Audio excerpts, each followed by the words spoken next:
So the first form exercise that we give out involves using a stick or a dowel. And what we want is 3 points of contact, one at the back of the head, one at the thoracic spine, and one at the sacrum. And what we're looking for is to keep the spine straight, sitting back, reaching the butt out, and then coming up. Notice how my chest goes down towards the knees. My knees do bend, but the shins remain vertical. So those are all key points. What we don't want to see with this activity is that the dowel comes off and you start rounding your back. We want to keep the back straight in that position and come back up. The other mistake, common mistake that we see is that people try to keep the back in the dowel vertical and do this activity like this. And now we're drifting into a squat. We're not doing the deadlift. So keep the dowel on the back, keep the back from rounding, and make sure your chest is going towards your knees. Shins remain vertical. The next form exercise we do is for people who are having problems keeping their knees from drifting forward or backwards.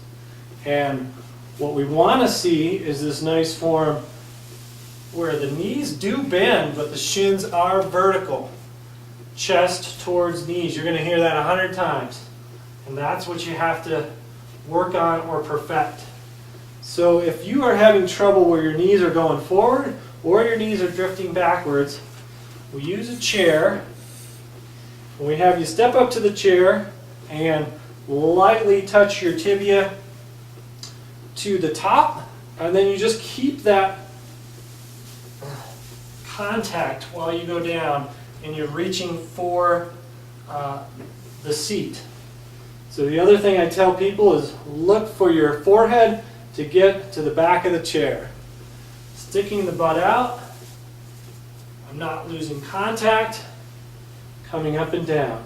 So what mistakes that we see commonly on this one is you're actually pushing the chair forward, going into that squat position, or your knees are drifting backwards away from, and you're going into a straight leg deadlift, which we don't want. The form exercise that we give out here at Quantified Performance uses a wall, and basically all you're doing is practicing shooting your hips and your butt straight back without dropping them.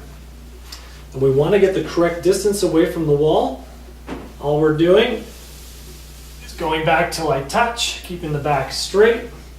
The hips are going back on a horizontal plane.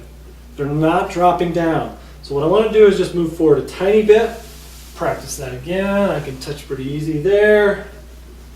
Go again. My chest is going down towards my knees. Shins remain vertical, all that good stuff. I'll get to a point where, oh, that's pretty tough. What I'm doing is now shifting my weight. Let's back up just a little bit. There's a good position for me. I can practice that correct form. What we don't want to see, we don't want to see a drop in the hips first and then go back towards the wall. So we don't want to see this and then back and then coming up. Notice my knees are bending forward. I'm rounding my back and making an arc with my hips. Okay, so correctly, this goes straight back into the wall. Boom. Practice that one along with the other two to get you the correct form for the deadlift before we add weight.